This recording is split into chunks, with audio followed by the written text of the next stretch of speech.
Hello learners, welcome to my channel SN commerce academy. आज की video में हम जो टॉपिक कवर करेंगे वो है प्रोडक्ट कंसेप्ट और उसके टाइप, जो मार्केटिंग के 4 पीज में से हैं। लास्ट वीडियो में हमने जो टॉपिक कवर किए थे वो है marketing meaning, features, importance, marketing mix यानी 4 Ps of marketing, marketing concept. Marketing concept के अंदर कई कंसेप्ट कवर किए जाते हैं। First one is product concept, production concept, selling concept, marketing concept, social marketing concept, holistic marketing concept. ये सभी topic हमने लास्ट वीडियोज में कवर कर लिए थे। एक बार आप उन वीडियोज को देख लीजिए। और आज का जो हमारा टॉपिक है वो है प्रोडक्ट मीनिंग और उसके टाइप। तो सबसे पहले हम प्रोडक्ट के मीनिंग के बारे में जान लेते हैं। नॉर्मली प्रोडक्ट आप सभी जानते हो कि प्रोडक्ट एक वस्तु है जो टेंजिबल या इंटेंजिबल दोनों टाइप से हो सकती है। प्रोडक्ट कुछ भी हो सकता है जो एक कस्टमर की नीड को सेटिस्फाई करे, लाइक एक चेयर, टेबल, बेड, एनीथिंग। तो चलो प्रोडक्ट के मीनिंग को एक बार देख लेते हैं। In marketing, product is an object और सिस्टम और सर्विस। मार्केटिंग में प्रोडक्ट एक ऑब्जेक्ट है, सिस्टम है और सर्विस है, made available for consumer, use as of the consumer demand. जो मार्केट में अवेलेबल कराया जाता है कंज्यूमर की डिमांड पर और उसकी नीड्स को सेटिस्फाई करने के लिए। It is anything that can be offer to a market to satisfy the desire और नीड ऑफ अ कंज्यूमर। जो किसी कंज्यूमर की डिजायर और नीड को सेटिस्फाई करने के लिए मार्केट में ऑफर किया जाता है। A product can be classify as tangible और इंटेंजिबल। मीन्स प्रोडक्ट टेंजिबल भी हो सकता है और इंटेंजिबल भी हो सकता है।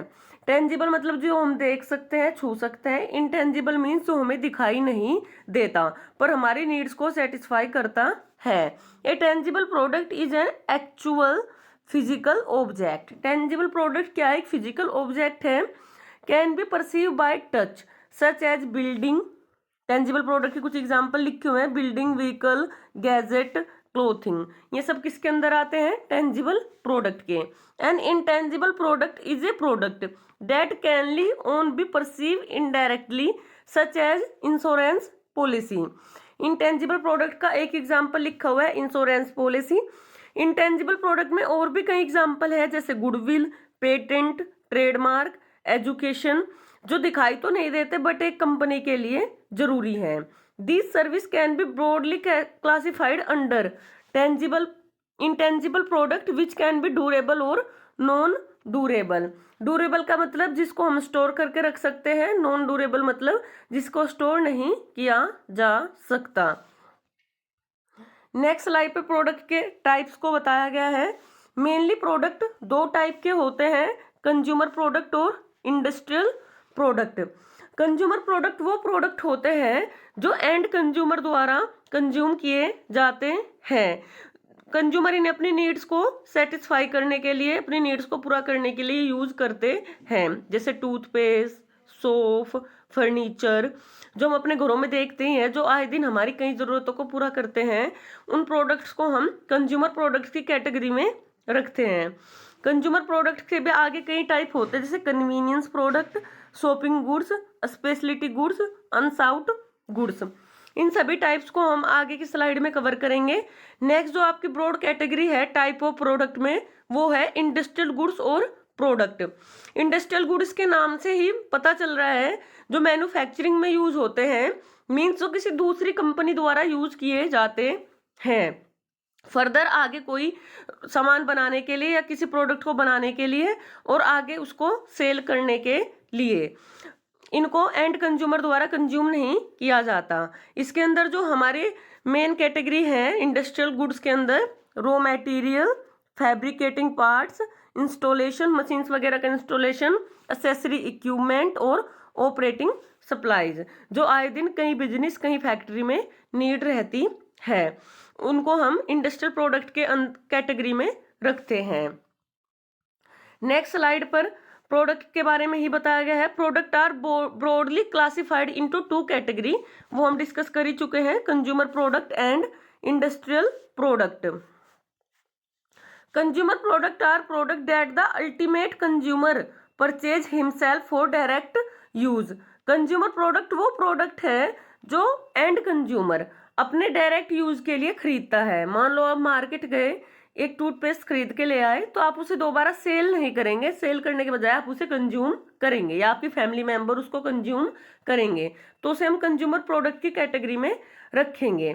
या मान लो आप मार्केट गए, एक जैकेट लेके आए, तो आप उसे सेल के लिए ना लाके खुद के यूज के लिए, खुद को पहनने के लिए लेके आए, तो उसे हम कंज्यूमर प्रोडक्ट की कैटेगरी में रखेंगे। These consumer product satisfy the personal needs and desires. Consumer product किसी भी कंज्यूमर के पर्सनल नीड्स और डिजायर्स को पूरा करते हैं। Some example of consumer product, consumer product के कुछ एग्जाम्पल दिए हुए हैं, toothpaste, eatables, textile, computers, various such product. मतलब वो सभी प्रोडक्ट जो हम अपने डेली के यूज में यूज करते हैं, एक एंड कंज्यूमर यूज करता है, वो सब कंज्यूमर प्रोडक्ट की कैटेगरी में आते हैं। Now there are many types of consumer product as well. Let us take the classification of consumer product based on shopping efforts involve. हम किसी प्रोडक्ट को खरीदने के लिए कितना टाइम लगाते हैं, कितना पैसा उसमें इन्वेस्ट करते हैं, उसके ऊपर कंज्यूमर प्रोडक्ट की कुछ क्लासिफिकेशन दी हुई है। सबसे पहले जो हमारा कंज्यूमर प्रोडक्ट की क्लासिफिकेशन है वो है कन्वीनियंस प्रोडक्ट। कन्वीनियंस प्रोडक्ट वो प्रोडक्ट होते हैं जिनको हम डेली यूज में खरीदते हैं और जो इतने एक्सपेंसिव भी नहीं होते। आइए देखते हैं क्या लिखा हुआ है कन्वीनियंस प्रोडक्ट के बारे में। दीज आर कंज्यूमर गुड्स, ये तो सिंपल है कि ये कंज्यूमर गुड्स होते हैं। That are very convenient to purchase, जो मतलब खरीदने में बहुत ही इजी रहते हैं। दे आर बाउट फ्रिक्वेंटली, ये बार बार खरीदता है consumer, and with very little efforts, इनको खरीदने के लिए हम ज़्यादा एफर्ट्स भी नहीं लगाते। फॉर एग्जाम्पल, आपको एक माचिस खरीदनी है तो आप एक शॉप पे जाओगे और बोल दोगे मुझे एक माचिस चाहिए, उसमें आप कंपनी, ब्रांड, प्राइस वगैरह तो नहीं देखेंगे। तो ऐसे ही प्रोडक्ट को हम कन्वीनियंस प्रोडक्ट की कैटेगरी में रखते हैं। एग्जाम्पल यहाँ पे भी कुछ दिए हुए हैं। Example include medicine, soap, shampoo, newspaper. मतलब वो प्रोडक्ट जो हम कम एफर्ट्स में और नॉर्मली ये कम प्राइस के होते हैं और डायरेक्ट जाके शॉपकीपर से ले आते हैं, तो उन्हें हम कन्वीनियंस प्रोडक्ट की कैटेगरी में रखते हैं। Such convenience product have a ongoing and continuous demand. ये कन्वीनियंस प्रोडक्ट ऐसे होते हैं जिनकी डिमांड कंटिन्यू मार्केट में बनी रहती है। जैसे डेयरी प्रोडक्ट हो गए, मिल्क हो गया, ठीक है, कर्ड हो गया, ये हमारे डेली के डिमांड के प्रोडक्ट हैं और ये कन्वीनियंस प्रोडक्ट की कैटेगरी में आते हैं। Such goods are also bought in a small quantity, ये छोटी मात्रा में खरीदे जाते हैं। And are also generally low price, और ये नॉर्मली लो प्राइस के प्रोडक्ट हमारे होते हैं। तो फर्स्ट कैटेगरी हमारे कंज्यूमर प्रोडक्ट में थी कन्वीनियंस प्रोडक्ट। नेक्स्ट कैटेगरी जो हमारी है वो है shopping products. Shopping products normally हम शॉपिंग पर जाते हैं, बोलते हैं ना शॉपिंग पे जा रहे हैं, शॉपिंग पे जा रहे हैं, तो उन्हीं प्रोडक्ट्स को हम शॉपिंग प्रोडक्ट की कैटेगरी में रखते हैं। देख लेते हैं क्या लिखा हुआ है। To shop for this consumer product consumer devote considerable time and effort. इन प्रोडक्ट को खरीदने के लिए कंज्यूमर एक अच्छा खासा टाइम और एफर्ट्स लगाता है। फॉर एग्जाम्पल, आपको कहीं पार्टी में जाना है और पार्टी के लिए कोई ड्रेस आपको खरीदनी है, तो आप डायरेक्ट जाते ही नहीं खरीद लोगे, आप पहले कुछ ड्रेस को देखोगे, ऑनलाइन सर्च करोगे, उसके बाद आप उसको एक रीजनेबल प्राइस पर खरीदने की कोशिश करोगे। तो कन्वीनियंस प्रोडक्ट हम डायरेक्टली खरीद लेते थे, लेकिन इन प्रोडक्ट को खरीदने में हम थोड़ा एफर्ट्स और टाइम जरूर लगाते हैं। दे कंपेयर प्राइस, हम प्राइस कंपेयर करते हैं। नॉर्मली आप देखते हो जब हम शॉपिंग पर जाते हैं तो एक गुड्स का दूसरे गुड्स के साथ प्राइस कंपेयर करके देखते हैं, ब्रांड देखते हैं, उसके बाद ही हम कोई भी प्रोडक्ट खरीदते हैं।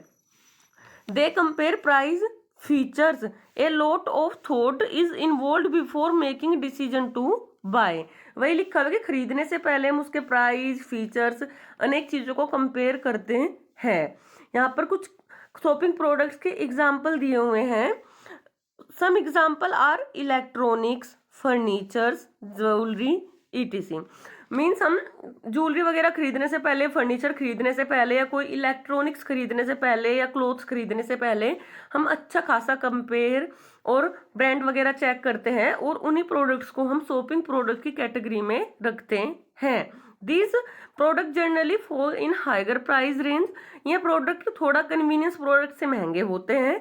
Such product are pre plan purchase. इनको हम डायरेक्टली ऐसे ही कहीं पे जाके नहीं खरीद लेते, इनके बारे में हम पहले प्लानिंग करते हैं। तो शॉपिंग प्रोडक्ट्स वही प्रोडक्ट्स हैं जो नॉर्मली हम शॉपिंग पे जाते हैं और खरीदते हैं। ये हमारी ज़रूरत की कुछ चीज़ें हैं, लेकिन इनका प्राइस भी थोड़ा हाई रहता है, और इनको खरीदने के लिए हम अपना टाइम्स और एफर्ट्स भी ज़्यादा लगाते हैं।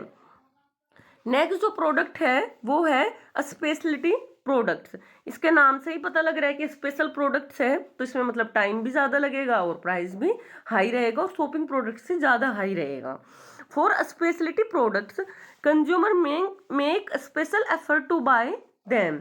इन प्रोडक्ट को खरीदने के लिए कंज्यूमर स्पेशल एफर्ट्स लगाता है। They are not your regular run of mill consumer products. ये हमारे रेगुलर के प्रोडक्ट नहीं है। The buyer is willing to go through a lot of effort to purchase such product. इन प्रोडक्ट में हम कहीं ना कहीं शॉपिंग प्रोडक्ट से भी ज़्यादा टाइम खरीदने में लगाते हैं, और इनका प्राइस भी शॉपिंग प्रोडक्ट से हाई रहता है। मीन्स ये काफ़ी एक्सपेंसिव आइटम है जो हम रेगुलरली नहीं खरीदते, लेकिन कभी कभी हम इनकी परचेज करते हैं। यहाँ पर इसके कुछ एग्जाम्पल दिए हैं, जैसे आर्ट वर्क हो गया, पेंटिंग्स हो गई, स्कल्पचर्स हो गए, laptop, luxury cars. Means laptop वगैरह खरीदने से पहले, कार्स खरीदने से पहले, या बाइक खरीदने से पहले हम काफ़ी टाइम अपने प्रोडक्ट को सर्च करने में, उसके प्राइस वगैरह को या ब्रांड वगैरह को कंपेयर करने में लगाते हैं, और यूजली ये प्रोडक्ट हाई प्राइस के होते हैं। नेक्स्ट हमारा जो प्रोडक्ट है वो है, कंज्यूमर प्रोडक्ट है, वो है अनसाउट गुड्स। अनसाउट गुड्स मीन्स वे गुड्स जिनको हम नॉर्मली खरीदना नहीं चाहते, लेकिन अपने कुछ फियर्स की वजह से हम उनको खरीदते हैं। Unsought goods are good that the consumer does not know about और does not normally think of buying. Normally हम इनको खरीदने का नहीं सोचते, and the purchase of which arise due to danger of the fear of danger, lack of desires. Unsought goods वही good है जिनको हम नॉर्मली किसी डर की वजह से, किसी फोर्स की वजह से ही खरीदते हैं, नॉर्मली हम उनको खरीदने का नहीं सोचते। यहाँ पर अनसाउट गुड्स के कुछ एग्जाम्पल दिए हुए, उसके बाद आपको समझ आ जाएगा। The classical example of unsought goods are funeral services, reference books, insurance policy, encyclopedia. इनको हम नॉर्मली खरीदना नहीं चाहते। इंश्योरेंस पॉलिसी हम में से नॉर्मली कोई खरीदने का नहीं सोचता, लेकिन जब इंश्योरेंस वाले हमें मरने के फायदे बताते हैं तो उसके बाद हम अपनी इंश्योरेंस पॉलिसी खरीदते हैं। तो ये कुछ चीज़ें हैं जो अनसाउट गुड्स के अंदर आती हैं। नेक्स्ट जो हमारे इसके गुड्स है वो है इंडस्ट्रियल गुड्स। इंडस्ट्रियल गुड्स में सबसे पहला जो गुड्स है एग्जाम्पल है वो है कैपिटल गुड्स। कैपिटल गुड्स में नॉर्मली हैवी प्रोडक्ट आते हैं। Capital goods are heavy machinery और large equipment that help convert raw material into finish product. Capital goods में वो प्रोडक्ट आते हैं जो किसी भी रॉ मटेरियल को फिनिश गुड्स में कन्वर्ट करने में हेल्प करते हैं। These are capital incentive. ये काफ़ी महंगे प्रोडक्ट होते हैं। Capital goods usually comes under the fix assist. इनके अंदर हम फिक्स एसिस्ट को इंक्लूड करते हैं, जो बैलेंस शीट में एसिस्ट की साइड दिखाई जाती है, और इनके ऊपर हम डेप्रिसिएशन भी चार्ज करते हैं। डेप्रिसिएशन नॉर्मली जब हम हर साल अपनी संपत्ति का जो वैल्यू कम होती है उसको माइनस करते हैं, तो उसको हम डेप्रिसिएशन बोलते हैं, और इसको हम एक एक्सपेंस की तरह ट्रीट करते हैं। ये आप नॉर्मली अकाउंट में देखते हो depreciation. Capital goods consist of installation and accessory equipment. Capital goods के कुछ एग्जांपल यहाँ पर दिए हुए हैं, जैसे बिल्डिंग्स, प्लांट्स, मशीनरी। मतलब जो चीज़ें हमें प्रोडक्शन करने के लिए ज़रूरी है और जो कैपिटल इंटेंसिव है, मतलब इनके अंदर हमें काफ़ी कैपिटल इन्वेस्ट करनी पड़ती है, वो हमारे कैपिटल गुड्स की कैटेगरी में आते हैं, और ये हमें प्रोडक्शन में हेल्प भी करते हैं। उसके बाद जो नेक्स्ट टाइप है इंडस्ट्रियल गुड्स का, वो है tools and equipment. Normally tools और इक्विपमेंट हम सभी जानते हैं, कुछ औजार होते हैं जो हमें हमारे काम करने में मदद करते हैं। This refers to the smaller accessory use in processing of manufacturing, manufacturing के प्रोसेस में इनको यूज किया जाता है। They might require higher investment too but not as much as capital goods, इनके अंदर भी हमें काफी पैसा लगाना पड़ता है बट कैपिटल गुड्स जितना नहीं। नेक्स्ट हमारी जो टाइप है इंडस्ट्रियल गुड्स का वो है रॉ मटेरियल्स। इनके इसके तो नाम से समझ आता है जो प्रोडक्शन करने के लिए हम रॉ मटेरियल यूज करते हैं, कच्चा माल यूज करते हैं, उसको भी हम इंडस्ट्रियल गुड्स के अंदर ही ट्रीट करते हैं। रॉ मटेरियल्स में हमारे minerals, iron, oil, cement, natural gas वगैरह आ जाते हैं। These goods are directly consume in production, ये प्रोडक्शन में कंज्यूम किए जाते हैं। They can be catalyzed that enhance a process of material that can be turn into finish product. Raw material को यूज करके ही हम एक फिनिश प्रोडक्ट बनाते हैं। नेक्स्ट हमारा इंडस्ट्रियल गुड्स का जो टाइप है वो है सर्विसेज। सर्विसेज हम सभी को ही पता है कि जब हम कोई प्रोडक्ट बनाते हैं, लाइक हमने कार को मैन्युफैक्चरिंग किया तो उसके बाद हम अपने कंज्यूमर को सर्विस भी देते हैं, जैसे रिपेयर की service. Industrial goods are service like appliance installation, या आपने कोई फ्रिज बेचा तो उसकी इंस्टॉलेशन की सर्विस आप देते हो, मशीनरी रिपेयर की सर्विस देते हो, मेंटेनेंस की सर्विस देते हो। नेक्स्ट जो हमारा इंडस्ट्रियल गुड्स का टाइप है वो है सप्लाईज। ये भी हमारे डेली के कुछ चीजें होती हैं जो हमारे काम करने में हमारी मदद करती हैं। Supplies are those industrial goods that can be use for maintenance day to day operation करने के लिए जरूरी है। One of the best example of supplies is stationery items like pen, ink, paper. Supplies का एक बेस्ट एग्जाम्पल इन्होंने यहाँ पे दिए हुए हैं, जैसे पेन्स, इंक, पेपर, जो हमारे डेली के काम में हेल्प करते हैं। इसी के साथ आपका ये topic product meaning and types of product पूरा होता है। अगर वीडियो आपको यूजफुल लगी हो और इससे आपने थोड़ी भी नॉलेज गेन की हो तो please like and subscribe. Thank you.